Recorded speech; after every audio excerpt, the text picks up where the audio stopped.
Perkenalkan, nama saya Almatius Tio Marsudi dari Universitas Katolik Indonesia Atmajaya.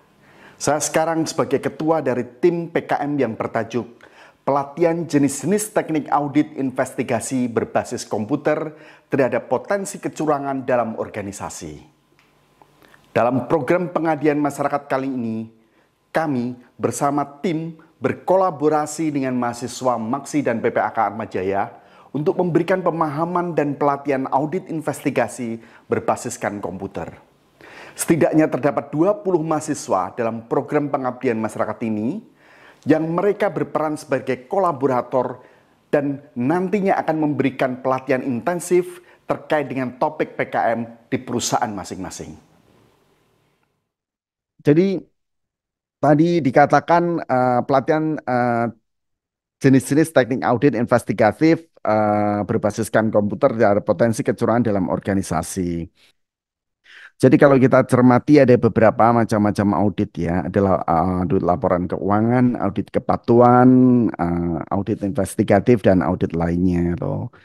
Financial audit itu sangat sekali terkait dengan objek laporan keuangannya yang biasa dilakukan oleh kantor akuntan publik setiap periodisasi akuntansinya gitu untuk memastikan kepatuhan kesesuaian dengan standar akuntansi ataupun standar yang dianut gitu ya, dan kemudian dikeluarkannya opini gitu ya, opini audit yang kemudian disaring ke publik ya. Ini biasanya menjadi kewajiban pada perusahaan-perusahaan yang eh, go public ya. Perusahaan go public yang eh, perusahaannya itu ada di list di Bursa Efek ya atau BEI. Di situ ada kewajiban dan peran audit adalah memastikan bahwa ada standarisasi dalam penyajian laporan dan kepastian terkait dengan kesesuaian dengan laporan keuangan dan tidak ada potensi eh, kecurangan ataupun ketidakberesan yang material ya mempengaruhi opini. Itu di audit laporan keuangan yang bentuknya adalah financial audit. Terus kemudian ada juga audit kepatuhan begitu ya. Kalau audit kepatuhan lebih pada kepatuhan terhadap standar ataupun eh, kebijakan yang dibuat oleh perusahaan. Nah, oleh karena itu pada jenis audit kepatuhan atau compliance audit ini mengacu pada standar ataupun kebijakan yang dibuat oleh perusahaan. Jasa atestasi yang lain juga yang sering kita jumpai adalah yang saat ini kita ulik, yaitu audit investigatif. Audit investigatif adalah audit yang dilakukan dengan tujuan untuk memberikan penilaian apakah ada kecurangan yang telah dilakukan oleh seseorang atau pihak tertentu yang merugikan orang lain atau pihak atau organisasi gitu ya. Jadi melihat apakah ada kecurangan ya, ini keywordnya yang dilakukan oleh bisa pribadi atau kelompok gitu ya yang merugikan pihak lain. Nah, utamanya ada di mana? Utamanya pada audit investigatif ditujukan untuk memperoleh bukti pendukung kecurangan ya. Bukti pendukung kecurangan itu salah satunya adalah 5W+2H ya. Who, what, why, where, when gitu ya. Siapa yang melakukannya, ini yang terkait dengan audit kecurangan tadi. Terus kemudian juga what ya, terkait dengan bukti yang berhubungan dengan apa yang bisa atau objek yang bisa menjadi objek kecurangan gitu. Terus why gitu, alasannya apa, motifnya apa melakukan kecurangan, di mana peristiwanya dan kapan gitu terjadinya. Nah, 5W ini ya yang khususnya tadi mencermati terkait dengan who, what, why, where, when. Ini diulik terus oleh auditor, direview begitu ya, oleh investigator untuk memastikan sebagai alat bukti yang kuat ya untuk menjustifikasi ada atau tidaknya kecurangan dan bagaimana melakukannya dan dampak kerugian yang akan diterima. Jenis-jenis bukti yang diperlukan dalam audit investigasi, beberapa di antaranya adalah bukti dokumen, gitu ya. Dokumen dalam artian bisa dokumen dalam bentuk fisik, gitu ya, atau bukti fisik ya. Jadi tidak berbentuk dokumen tapi merupakan bukti fisik barang gitu. Terus kemudian bisa juga merupakan bukti keterangan lisan, gitu. Jadi di dalam proses wawancara nanti bisa menjadi semacam kesaksian ya, keterangan lisan tadi, baik itu lisan maupun tertulis tentunya ya. Jadi bisa juga ketika mengcapture informasi, auditor mencatatnya di dalam sebuah notes yang kemudian bisa menjadi bukti ya. Dari siapa? Dari saksi bisa gitu ya, karena ini bicara tentang kesaksian. Terdakwa karena dia mengaku bisa juga ya, gitu ya. Ataupun korban ya. Nah, ini tiga orang ini yang kemudian menjadi dokumen sumber kalau bisa dikatakan begitu ya, menjadi sumber dari bukti yang nanti digunakan untuk proses investigasi. Juga adanya bukti analisis ya, yaitu proses yang dilakukan oleh seorang investigator melakukan perhitungan begitu, melakukan telaah dan kemudian membuat simpulan ya. Dan ini bisa menjadi dokumen sumber yang nanti dicatat biasanya di dalam kertas kerja pemeriksaan dan tentunya menjadi dasar ya nanti untuk mengungkapkan ketidakberesan. Ada juga bukti perhitungan, gitu. Bisa auditor melakukan perhitungan ulang ya atas proses tertentu dan bukti perhitungannya tadi yang benar tentunya itu diperbandingkan dengan faktanya. Nah, setelah diperbandingkan dengan faktanya dibuat sebuah kesimpulan muncul ketidakberesan atau muncul adanya fraud atau muncul adanya kecurangan. Begitu juga bukti hasil pengamatan. Jadi bisa langsung dilakukan proses observasi ya. Kalau tadi wawancara kan bisa saja objek wawancara itu bersikap tidak terbuka, protektif atau merasa tertekan gitu bisa saja seperti itu ya. Dan ini diperlukan observasi langsung ya seorang auditor. Jadi seorang pemeriksa investigatif bisa melakukan telaah langsung pada kondisi sesungguhnya. Dari situ kemudian dia menyimpulkan bahwa ada yang tidak beres. Dan inilah yang menjadi catatan yang nanti menjadi dasar di dalam dokumen sumber di dalam proses pemeriksaan investigatif. Nah, pihak-pihak siapa saja yang melakukan audit investigatif, ada BPK gitu ya, ada KPK, ada inspektorat gitu ya, ada kantor akuntan publik bisa juga melakukannya, internal auditor dan juga pihak-pihak lainnya atau tim pemeriksa juga bisa melakukan investigasi dengan melihat hal-hal yang kecil gitu ya, simptom-simptom atau gejala-gejala yang kecil yang kita jumpai terkait dengan fraud, kita bisa membuat identifikasi bahwa akan ada potensi besar ya ketidakberesan yang bakal menimpa perusahaan dan ini harusnya menjadi perhatian yang penting di dalam perusahaan. Screening begitu beberapa teknik audit investigasi yang beberapa di antaranya adalah sebagai berikut. Perlunya inspeksi ya, inspeksi fisik atas dokumen. Jadi ketika proses pemeriksaan dilakukan adalah penting bagi seorang auditor untuk melakukan pengecekan ya akan kondisi fisik eh, dan juga pemeriksaan atas dokumen secara fisik ya. Pemeriksaan kondisi fisik misalkan kalau terkait dengan aset ya. Jadi ketika proses dilakukan stock of name itu menjadi bagian penting di dalam proses pemeriksaan fisik.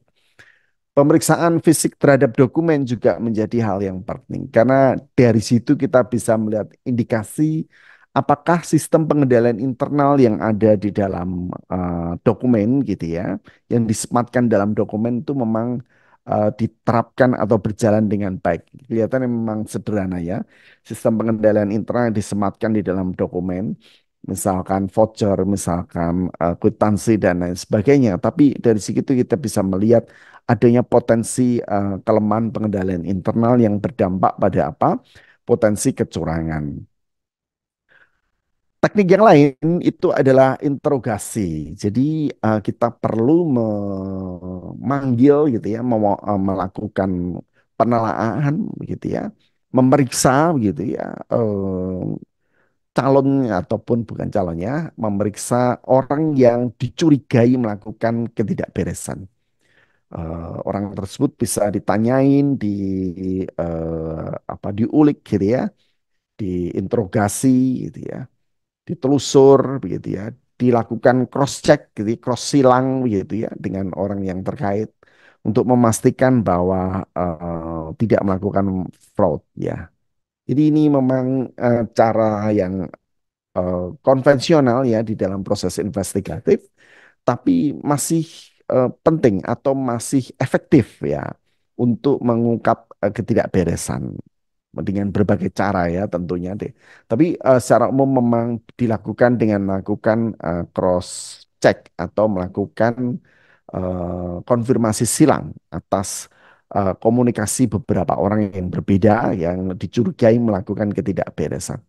Efektif kapan itu dianggap krusial gitu ya, ketika eh, ketidakberesan atau fraud gitu ya atau kecurangan itu dilakukan dalam kelompok yang besar gitu ya ataupun dilakukan dalam komunikasi beberapa orang, lebih dari satu orang. Proses interogasi bisa dilihat dari ketidakkonsistenan ya ketika mereka belum sepakat menyampaikan sebuah informasi yang sama gitu. Sementara harusnya sama. Nah, ini penting ya proses ini. Penyamaran juga begitu ya. Jadi seorang auditor bisa berperan seolah-olah menjadi pegawai biasa misalkan, terus kemudian melakukan proses observasi dan juga mungkin berkomunikasi dengan orang yang dicurigai. Dari cara seperti ini dia bisa menangkap aspek komunikasi yang sesungguhnya antar karyawan yang mungkin tidak ditangkap kalau kita melakukan interogasi secara langsung. Jadi ketika diinterogasi mungkin objeknya atau sasaran atau orang yang diinterogasi mungkin sudah mempersiapkan diri ya. Tapi dengan melakukan penyamaran beberapa aktivitas interogasi yang tadi gagal memperoleh bukti itu bisa dapat memperoleh bukti yang lebih baik ya dengan model penyamaran seperti ini. Secara teknis memang jarang dilakukan, tapi mungkin investigator itu bisa melakukan dengan cara yang sama ya. Biasanya meminta orang lain gitu ya, meminta detektif misalkan untuk melakukan penyamaran. Nah, ini perlu kolaborasi ya, atau meminta polisi gitu ya untuk melakukan komunikasi. Jadi peran auditor nggak semata-mata auditor memperoleh informasi langsung dari objek, tapi bisa juga dari orang lain yang diminta atau disuruh atau pihak ketiga yang bisa memberikan fakta yang lebih tepat ya untuk menyimpulkan adanya ketidakberesan. Yang keempat adalah wawancara. Wawancara dilakukan untuk menciptakan komunikasi ya yang baik dengan objek yang diwawancarai. Sering gitu dalam proses wawancara, pihak ketiga juga bisa mengungkapkan gitu ya, atau orang yang dekat dengan pelaku fraud atau pelaku kecurangan itu bisa mengungkapkan informasi yang sesungguhnya. Selain kita juga bisa melakukan proses wawancara langsung pada objek yang dicurigai melakukan ketidakberesan. Jadi bisa dua hal ya di sini ya. Kita wawancara orang di sekitar ataupun pelaku yang melakukan ketidakberesan ataupun kecurangan.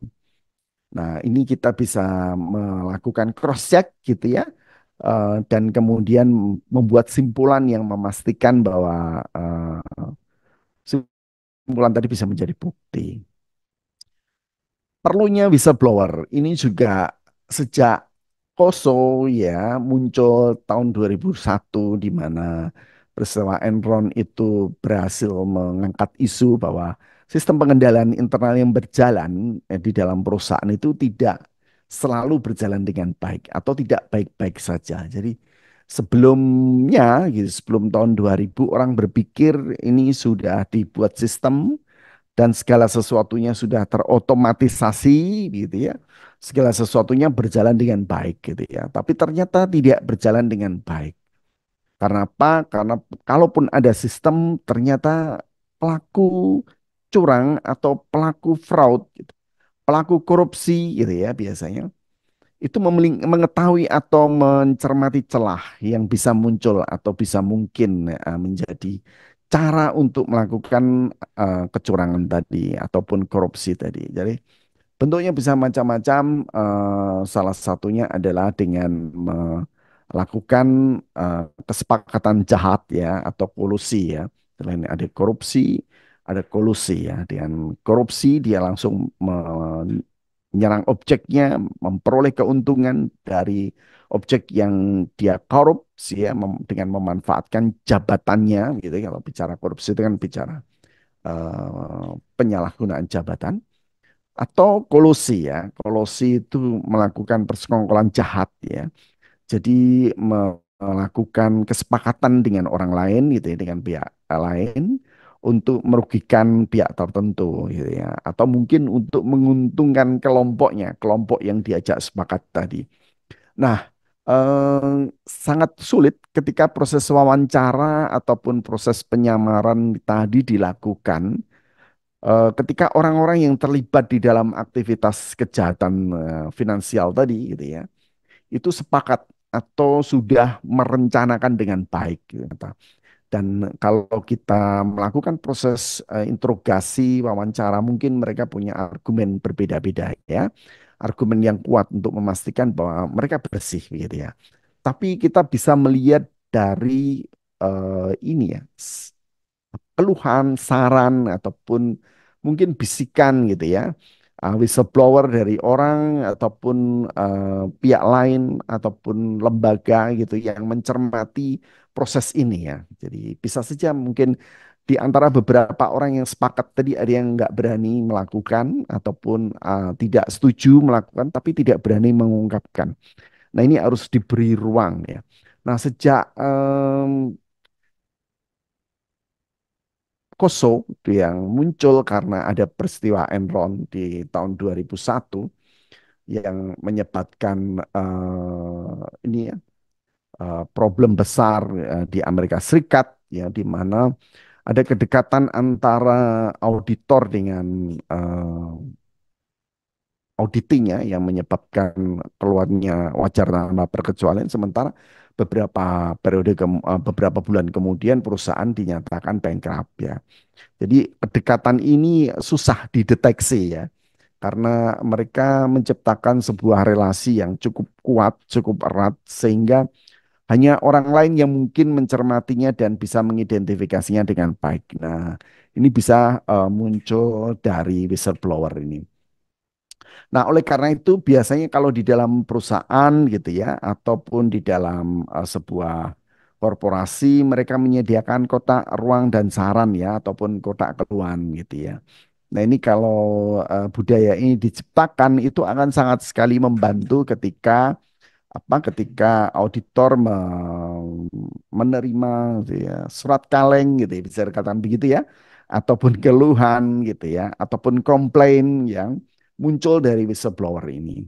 Dan itu bisa menjadi bagian di dalam proses pemeriksaan yang memperlihatkan potensi adanya ketidakberesan. Teknik audit yang lain khususnya pada audit investigasi seperti yang kita sering jumpai ya di dalam audit finansial juga yaitu vouching ya. Terus melakukan telaah terkait dengan bukti sama seperti tadi inspeksi dokumen. Kita lihat dokumennya, menghitung, mencermati jumlahnya gitu ya, kesesuaian dengan dokumen sumbernya untuk memastikan eksistensi dan okurensi ya, asersi yang menjadi dasar di mana vouching tadi dilakukan sehingga kita bisa memastikan bahwa tidak ada transaksi fiktif misalkan untuk memastikan bahwa begitu bukti itu memang tidak dipalsukan begitu. Nah, ini yang nanti kita lihat di aspek berikutnya konfirmasi ya. Bisa juga vouching itu untuk menelusur keberadaan transaksi yang sesungguhnya atau kebenaran transaksi yang sesungguhnya. Rekalkulasi. Jadi sama seperti ketika peristiwa ya Enron gitu ya, di mana problem besar ya komunikasi antara auditor dan juga perusahaan yang begitu rekat yang kemudian membuat ketidakberesan itu muncul padahal sistem sudah diciptakan dengan baik gitu ya. Di dalam sistem berbasiskan komputer juga begitu di era-era sekarang ini. Bisa saja proses penghitungan itu bermasalah. Kita sering menyerahkan segala sesuatunya pada sistem, kan sudah ada sistemnya ya.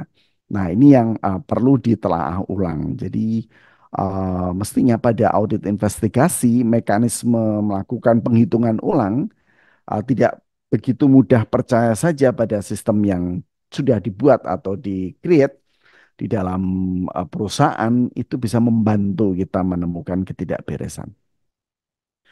Juga ada pembuktian terbalik. Nah, ini ya yang pembuktian terbalik ini biasanya dilakukan untuk memastikan bahwa aktivitas yang dilakukan itu menciptakan luaran yang saat ini dijumpai sebagai sebuah fakta. Jadi kita bisa berbalik atau melakukan penelusuran, melakukan audit trail ya pada dokumen sumbernya. Dari situ kemudian kita bisa memastikan bahwa output luaran dari informasi atau fakta tadi memang benar adanya. Nah, ini sering proses ini kan dipangkas ya oleh pelaku kecurangan sehingga dia memandang bahwa orang hanya melihat outputnya saja begitu. Dia tidak melihat dokumen sumbernya. Jadi vouching ini sangat sekali terkait dengan pembuktian terbalik. Begitu juga dengan konfirmasi. Ini hubungannya dengan jauh proses pemeriksaan itu melangkah ke depan. Tidak hanya ketika dokumen itu atau dokumen sumber itu menjadi di dasar bukti di dalam proses pemeriksaan, tapi jauh sebelumnya.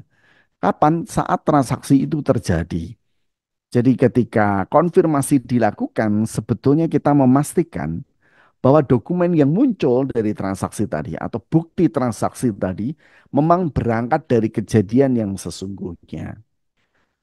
Terus kemudian semakin beragamnya cara melakukan fraud.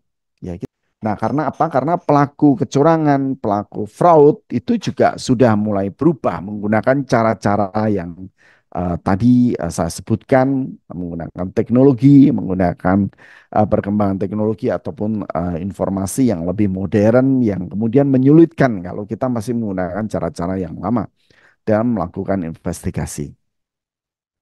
Kesulitan mendeteksi sumber fraud. Ini juga jadi persoalan ya, kesulitan mendeteksi sumber fraud. Kenapa kesulitan mendeteksi sumber fraud menjadi persoalan? Karena tentunya akses gitu ya, pelaku kejahatan tadi atau pelaku fraud tadi melakukan proteksi penghilangan jejak. Dan ini yang kemudian mempersulit proses investigasi. Oleh karena itu perlu gitu auditor atau investigator dibekali kemampuan untuk mengidentifikasi, menelusur dengan baik gitu ya, punya ini ya eh, kepekaan gitu ya untuk melihat tanda-tanda ketidakberesan atau tanda-tanda kecurigaan yang mengarah pada ketidakberesan. Juga kesulitan telaah ya yang berbasiskan komputer ya. Jadi ini typo ya telaah yang berbasiskan komputer. Review ataupun telaah berbasiskan komputer.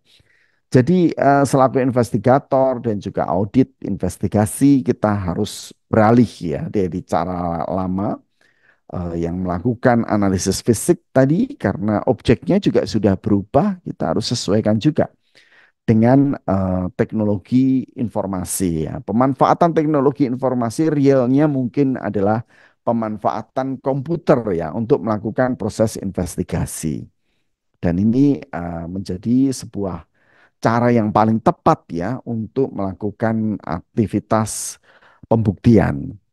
Di dalamnya bisa melibatkan mungkin pihak TI ya kalau auditor tidak punya kemampuan ke bidang itu bisa meminta ke bagian TI atau expert di bidang itu ya. Jadi beberapa sertifikasi sistem keamanan sudah banyak sekali ada saat ini ada Cisco, CSRSM dan juga CISA yaitu yang paling basic sekali.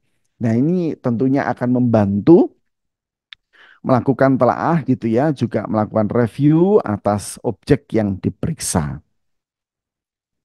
Nah, sebetulnya tidak semata-mata ya kalau kita bilang bahwa auditor bisa minta bantuan gitu ya.